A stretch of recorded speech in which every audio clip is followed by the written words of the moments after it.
Hi guys, this is Jason Burt with Evolve Holdings. Just doing another video here. It's an interview that I did with Mr. Chad Bostick of Hello Tech Pros. You need to look him up. He's got a hellotechpros.com. He's on iTunes. He's on the different mediums for podcasts. He does a great podcast every day of the week. It's a different topic, different leaders that he involves, interviewing, great interview style. Need to look him up. This is just going to be a republication of what he already did, just in another medium for my own channel. But make sure you look him up. I'm going to have all the links down below, both to that, and make sure you subscribe to my channel as well. Hook up with me on Twitter, hook up with me on LinkedIn. Take a listen. Great interview on leadership challenges for this podcast. So make sure you enjoy it and look up Chad Bostick and Hello Tech Pros. Thanks.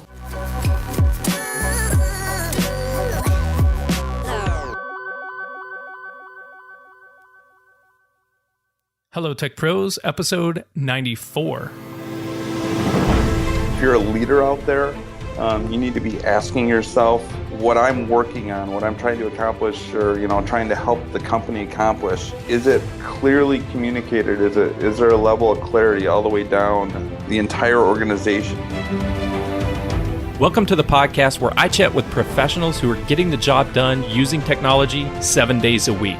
Each week we start with Motivation Monday. Tuesday is about productivity, Wednesday, leadership, Thursday, technology, Friday, people and communication, Saturday, entrepreneurship, and Sunday, being unplugged. All right, let's get started. Hello Tech Pros, this is Chad Bostick, and I'm excited to introduce our featured guest today, Jason Burt. Happy Wednesday, Jason. Thank you very much, Chad. Nice to be here. Good to have you. Jason Burt owns Evolve Holdings, LLC, and has over 20 years of leadership and culture change experience based off learnings from working with Toyota.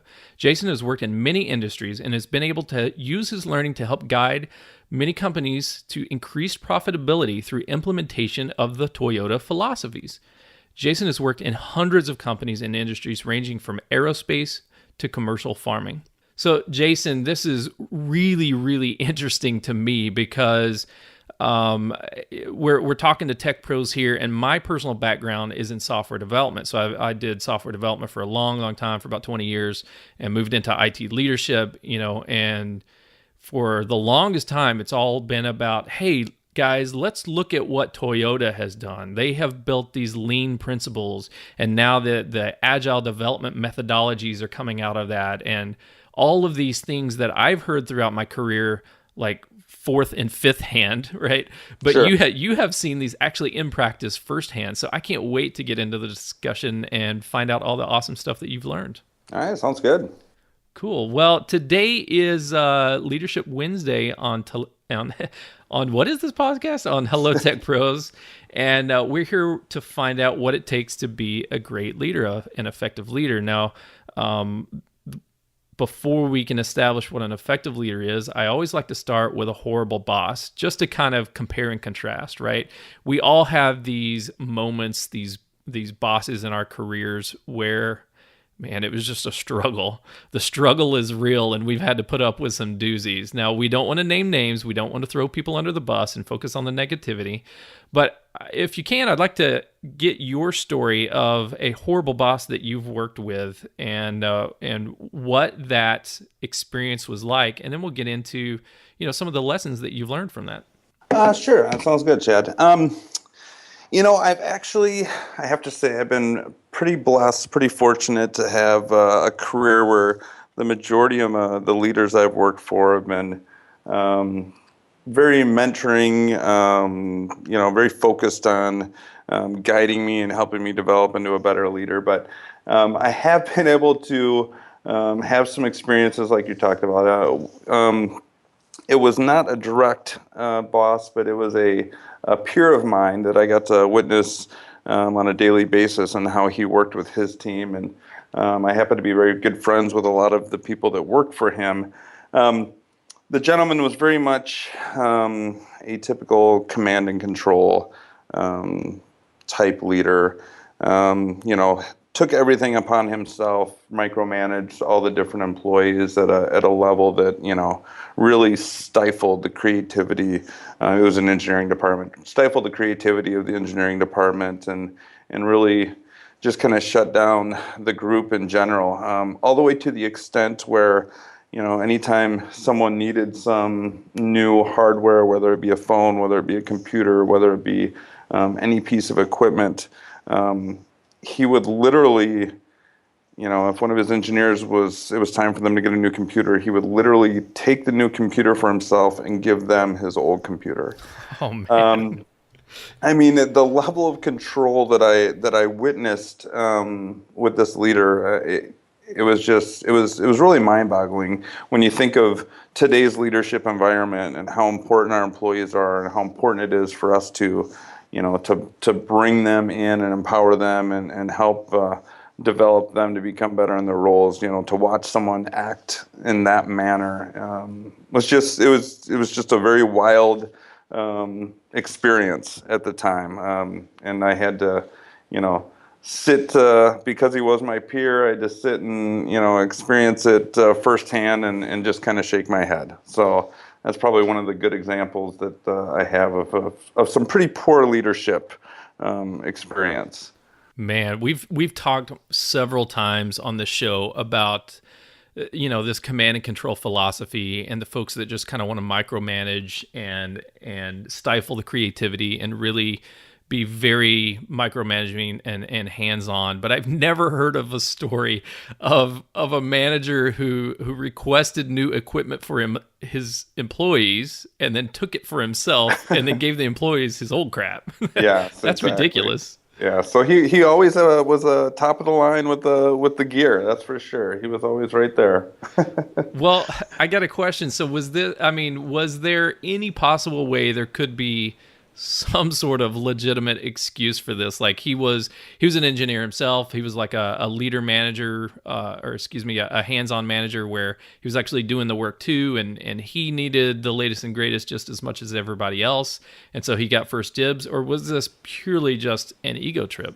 I think this was purely an ego trip. Ugh. Very much self-justified. I mean, in many cases, the computer that he was swapping out was maybe a computer that he had just received a few months earlier, where the other employee had one for a couple of years. So it wasn't that he was starved for for resources that he was working with. It was just more of a it was pretty much an understood rule within his department that he will always have the newest, latest, and greatest technology, and that's just the way it's going to happen.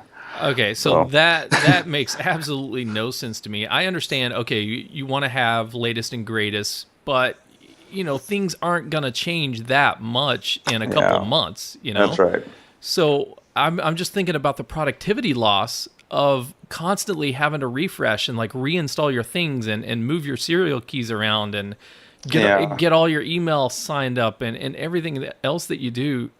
How did this individual get any work done if every couple of months he's having to reinstall? I hate getting new computers. Well, I don't want to do it unless mine is just completely tanking and trashing, and then I'll be all right. I guess I got to move everything again. But that's a pain. That's a pain in the butt to move everything. Yeah, the one luxury that he had is we were literally a $1 billion company, so there was an entire team of IT resources that were there to cater to the employees' needs. So that burden didn't necessarily fall on him. It fell on other people that he just, made the phone call and said, okay, we're getting this new computer, swap this and swap it in this manner. So the burden never really fell on him, and it wasn't really as much of an inconvenience on his side as it was our IT department. So, just the realities of the business, I guess. Man, that just, for me, that's taking it from bad to worse. So now he's putting the burden on the rest of the organization, and the whole company is paying for. That's right. Okay, so I want to shake off this kind of bad mojo, and because I don't want to get super negative on this episode, but wow, I'm blown away. So what did you learn from this experience of sitting next to this individual and watching this happen?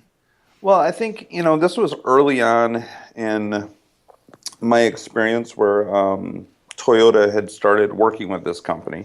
And and became our mentors. And as I'm learning more and more from Toyota at the time about how to involve employees and just really how they value people as the most important resource in any company, and that type of approach, for me, I was a pretty young leader at the time, new to a leadership role, learning my way.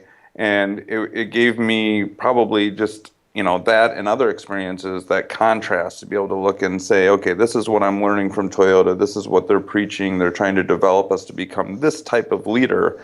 And then being able to see experiences like that and understand and see the impact that it had on his department, on his employees, the productivity, the morale, to be able to see that and contrast that compared to what we were trying to do overall as an organization, where we were trying to lead and where we were trying to develop ourselves. It just gave me, along with other experiences, a great contrast to be able to learn from and see how those negative experiences truly impact the organization. Man, that's great, because that's exactly what we want to do here on the show, right? Is give some contrast to what are horrible bosses doing, and let's turn that around and say, okay, now what do effective leaders do, and what's the difference? It's black and white. We can see it. So now that you've been working with Toyota for quite a while, you've learned a lot from them, and then you've taken those lessons learned and you implemented it in other organizations. Kind of give us the breakdown of your perspective of what is the Toyota process, leadership process, all about. Well, there's a lot to Toyota in the way that they approach leadership, the way that they approach business. They have a set of philosophies, that kind of guide them as a company. When you think of it, their philosophies are customer first. People are the most important resource, which is one that's obviously a lot to what we're talking about right now. Continuous improvement is a way of life, and focusing on the shop floor. Those are kind of four philosophies that guide a lot of what they do.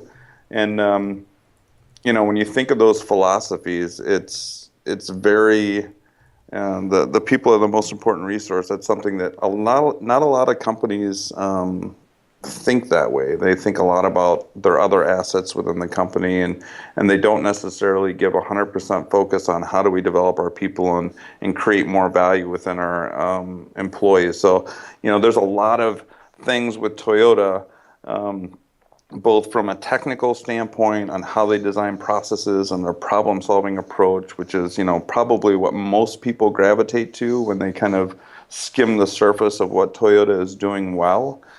They've been able to apply that throughout their entire value stream, all the way from new product development, all the way through and out through the sales organization, and most importantly through their manufacturing is where they're known for, and how efficient in those processes and fixing the problems. But the biggest thing from a leadership standpoint is just the value and the approach that they take with their employees. I'm kind of a storyteller, and I love telling stories, but they have the philosophy when they say shop floor focus. Their leaders are expected to be on the shop floor, wherever that is, whether that's in engineering, and when I say shop floor, it's where the work is being done, whether that's in engineering, whether that's in manufacturing, but they're expected to be there, involved in the process, working side by side with their team members and helping them and guiding them. At one point in time, I was traveling and working with some suppliers for Toyota, and I got a phone call, and a very, very high leader within Toyota kind of did a surprise visit to me. And here I am on the shop floor, and this guy is in a suit and tie, and he's on the floor crawling under a machine with me to help me understand the problem I'm trying to solve. Wow. That's the type of leadership that they expect at all levels within the organization. And most people don't see that, right? They go to the dealer, and that's the face of Toyota they see. Until you really dig under Toyota and understand their philosophies, the way that they treat their employees, the way that they develop their employees and help guide them, you don't get to see that in a lot of ways. But they are very people-focused, very employee-focused, and want to develop their employees every step of the way, as much as possible. Man, that's so awesome to hear about. And for our audience, it's pretty split between the number of folks who have who work in organizations where you kind of move up through the ranks, right? And you start as a contributor and you're doing your technical job, whether it's a software developer, a DBA, or a network admin, or whatever it is. But you're moving up through the ranks, and then eventually you get to the point in your career where, like, gosh, if I want to move up anymore, like I need to move into architecture or management or something. But regardless of the position, it's still a leadership position, and they're still guiding people and influence people, and they have that hands-on experience. And then there's the other side where they work in organizations where the doers just do the work, and the organization hires in managers to manage and kind of keep the two apart and different. And there might be a one-off case where an individual like came from the trenches and moved up, but for the most part, it's just they're looking for people who have good people skills and management skills or leadership or administrative skills or whatever they're looking for, but it's not necessarily people who know the job of the people who are doing the job. Sure. Yeah. And I think there has to be a balance there. Can every leader know every last detail of the work that the team is doing? Of course not, because, that's just not a reasonable expectation. And the whole point of having the team is, being able to offset each other's skill sets and as a collective group be able to accomplish a bigger goal. But I do think it's so important that those leaders are intimately involved. And at the end of the day, it's important that they understand the struggles and the problems that their team are dealing with on a day-to-day basis.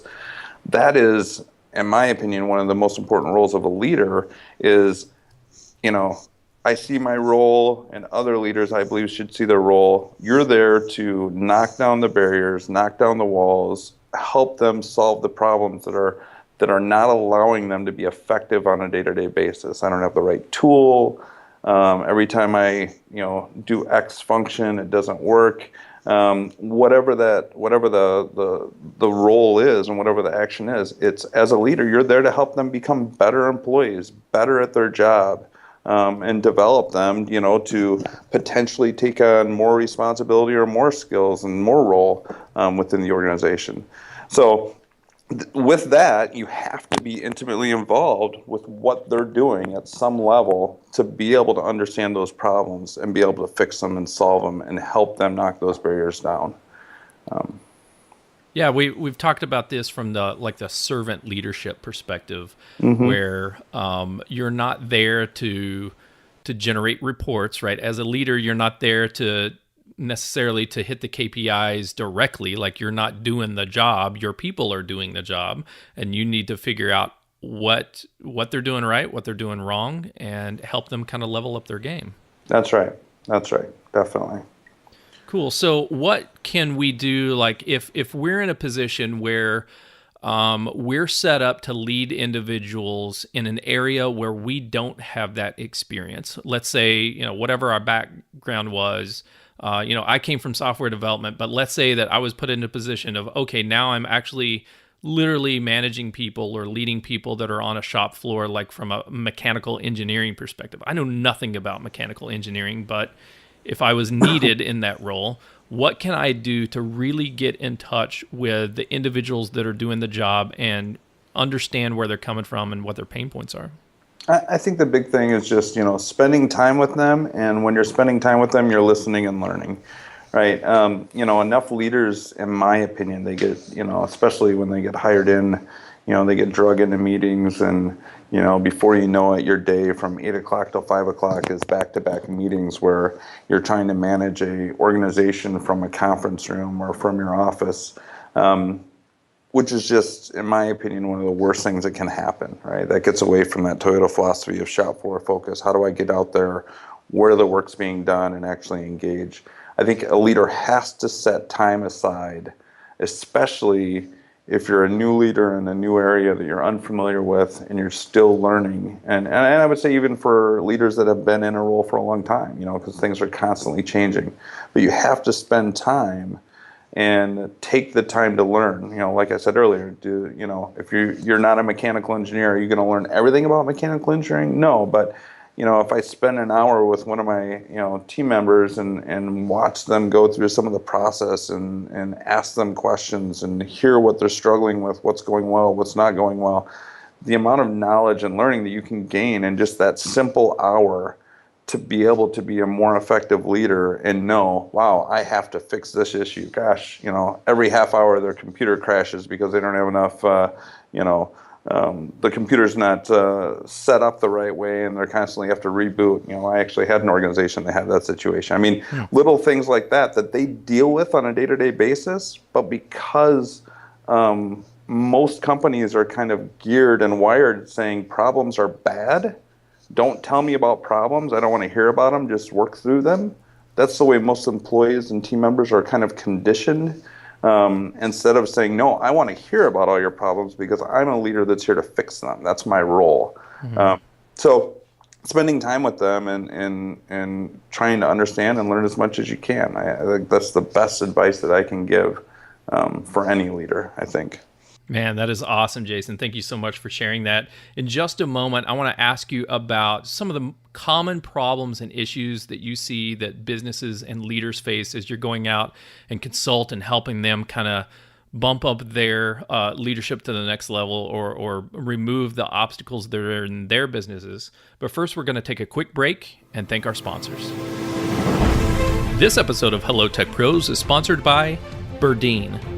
Siri and OK Google are fun for party tricks, but 97% of smartphone users don't like talking to their phones in public.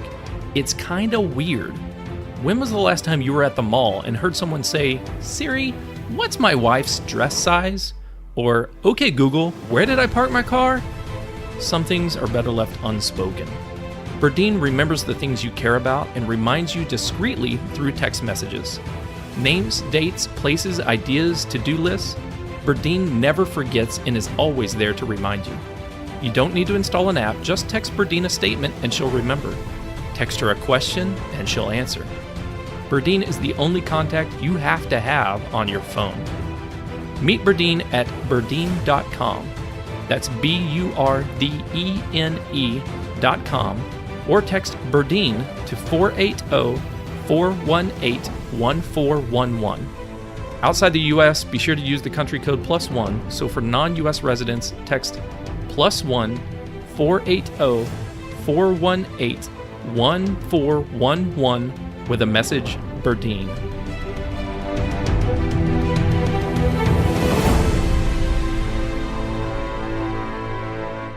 Okay, we're back with Jason Burt. Jason has experience directly working with Toyota and learning their lean methodology and learning their culture of leadership, and has really seen it firsthand and has been able to take those lessons learned and apply them to hundreds of other companies to help them, up their game and get better at leadership and get better at business. So, Jason, we talked about some examples prior to the break of what a great leader embodies, and that's that servant leadership. And really being there for your team and really wanting to communicate with them and ask them about the problems and not managing from the conference room, but managing from the shop floor and really understand what's going on in the team at the individual level. So as you've been consulting, as you've been going around helping other companies in these areas, what are some of the common problems that you see that maybe we can address here today? I think probably one of the most common issues I see with companies I'm working with, many companies will have a vision or a strategic plan at a very high level, and then there'll be a lot of work that's happening, down at the very operational level, and very tactical activity. But there's usually a very big gap between connecting those two. If you go and you look at the work that's actually happening at a tactical level, is that work actually connecting all the way up to the strategic vision or the plan? And when they're looking at the strategic plan, are they considering, what is the tactical activity that needs to happen to be able to make that, to be able to execute on that strategy? So I see this gap between how organizations manage and connect all the different levels within the organization. And I think, what ends up happening, or where the actual problem is as leaders, we put a lot of time into the business side of things. What is our very specific business plan from a financial standpoint, revenue plan, sales strategy, maybe even from a capacity standpoint at a very high level. But we don't put a process in place on how we're going to manage as leaders, how we're going to lead the organization, and how we're going to connect all the different people that need to be involved in knowing what they need to do. So one of the things that Toyota is very good at is they're very good at connecting all levels within the organization and making sure that they're all extremely clear on what their part of the pie is, what they need to do that will help at the highest level execute on the strategic plan. And what they've done is they design processes that help leaders accomplish that. They have essentially standardized work for all levels in the organization. As a leader, we talked about carving out time to spend time with the team or to solve problems. They have that built into their way that they lead. From noon till X time on this day, I'm going to do nothing but spend time on this area of the organization that I'm responsible for and help understand and solve problems. So they've designed a management process that helps connect all the way through the organization. Many of the companies I consult with, they'll have the strategic plan, and I'll ask them how it's going, and they'll say, "Oh yeah, we're doing great. Here's all the things that we're doing," and then you go down and actually look at the work that's going on, and it has nothing to do with what they're trying to accomplish as an organization. So there's this big disconnect. So I help them try and put this this management system in place and help them design a process to connect the organization. Because we all know, the biggest thing that we can do as leaders is get as many people all working towards the same vision, because that's going to allow us to be much more successful.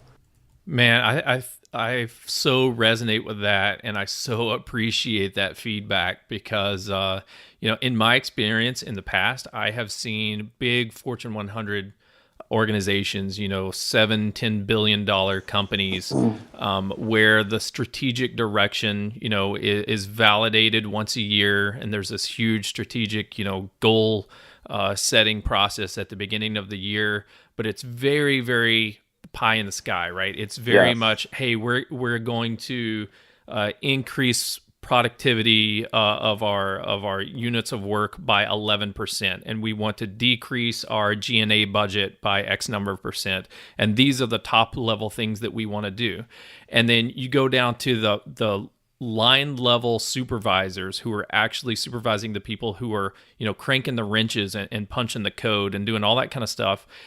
And these folks have a disconnect of what that really means and how to actually accomplish that. And they're going, okay, here's all the things that I've wanted to do in the past. I've wanted to get rid of this legacy technology, and I've wanted to implement this newfangled gizmo, right? And I've wanted to do all this other stuff. So here's my excuse, or here's my rationale for now I can go forward with my favorite pet project, or the shiny object that I've always wanted to do, or get rid of this thing that I hate supporting. Now we can make a shift because we have an excuse, because the goals have allowed me to. Yep. And what I've seen is that doesn't work. So have you seen that before? And how do we counter that? Oh yeah, I mean, I've worked with many large companies, and one company that I had most of my experience with, a company called Herman Miller. I spent 15 years there, and that's where Toyota was our partner and was in every week working with us. That company, I love them to death. I learned a lot about the organization, but early on, that was one of the struggles I think they had, is they would come out with this is going back 20 years.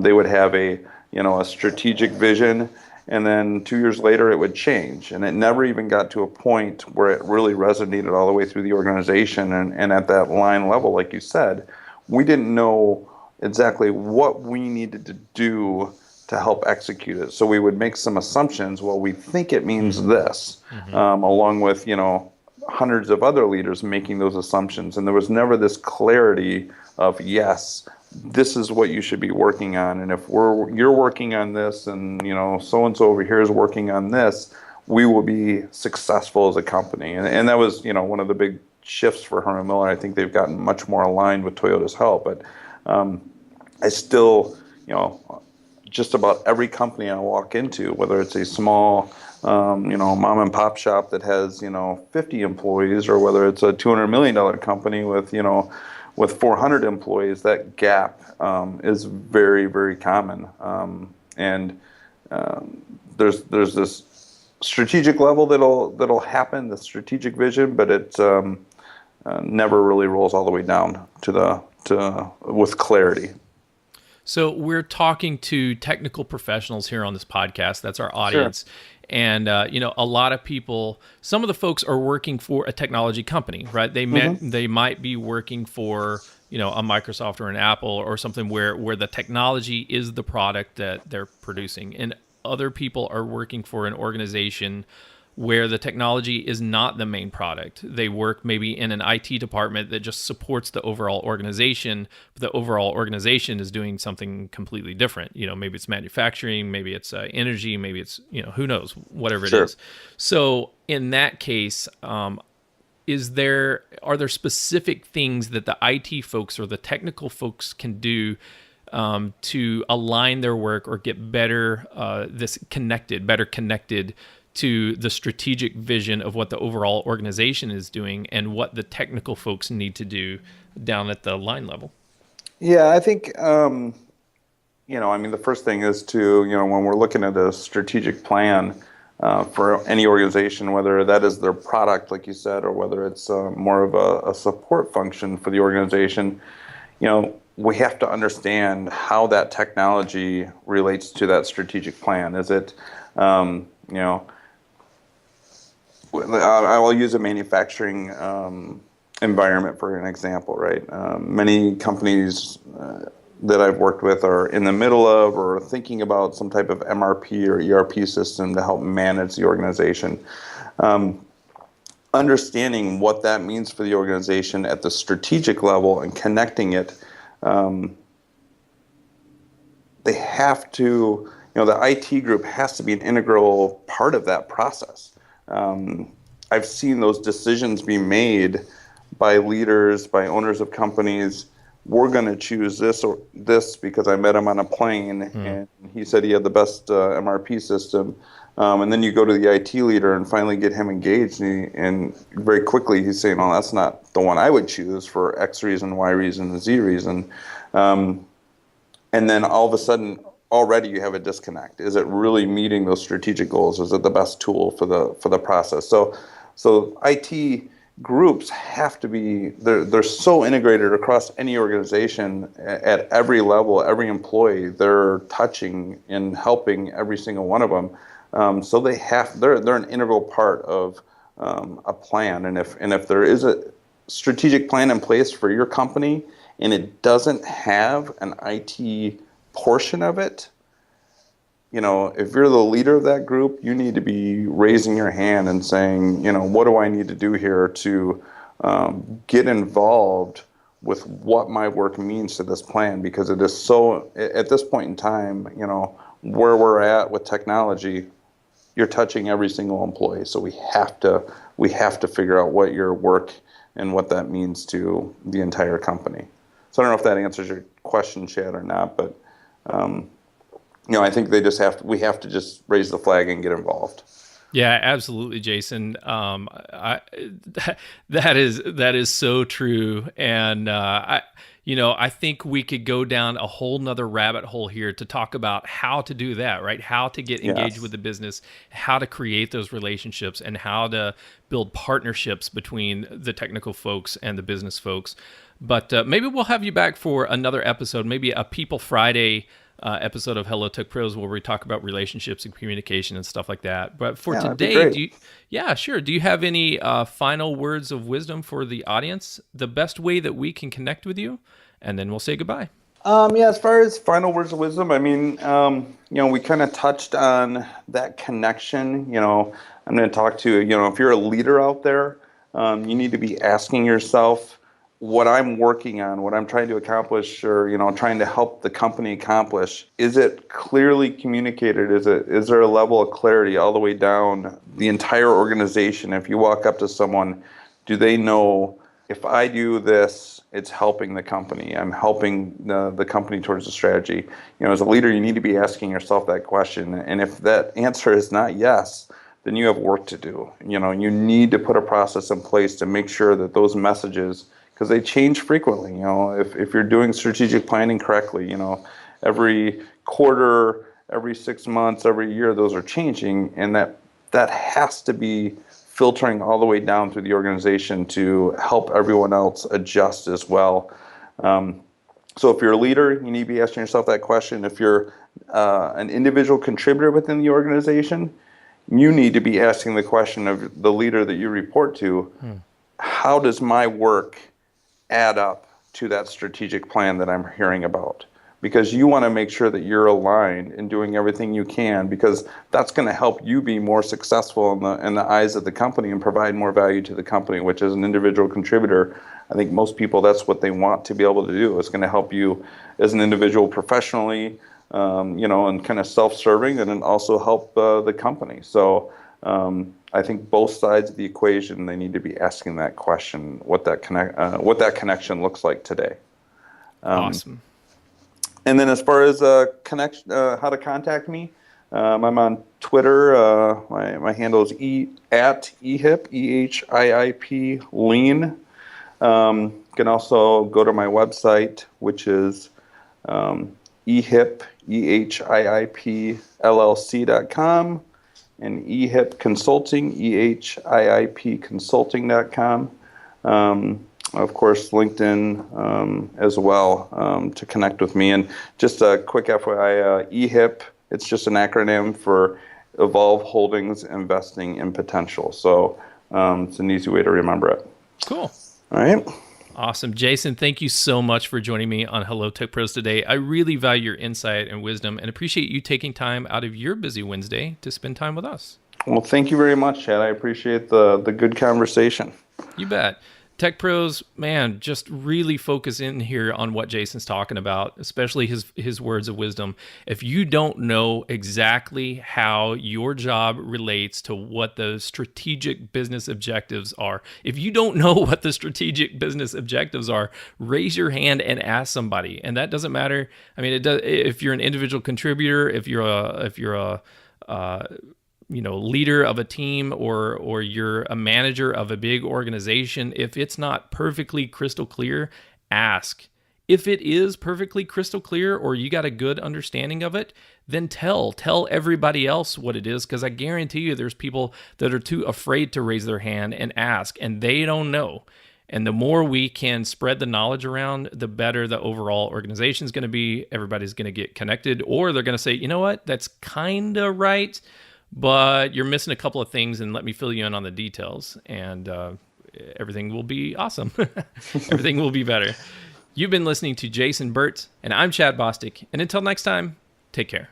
The show notes page for this episode can be found at hellotechpros.com/94. If you enjoyed this episode, please leave a review, subscribe to this channel, and check back tomorrow. This has been Leadership Wednesday, but tomorrow, my featured guest and I talk about technology. On Friday, people and communication. Saturday, entrepreneurship. Sunday, being unplugged. And then next week, we kick it off with Motivation Monday, followed by Tuesday, productivity. And then we're back again on Wednesday to discuss leadership. And I'll talk to you tomorrow.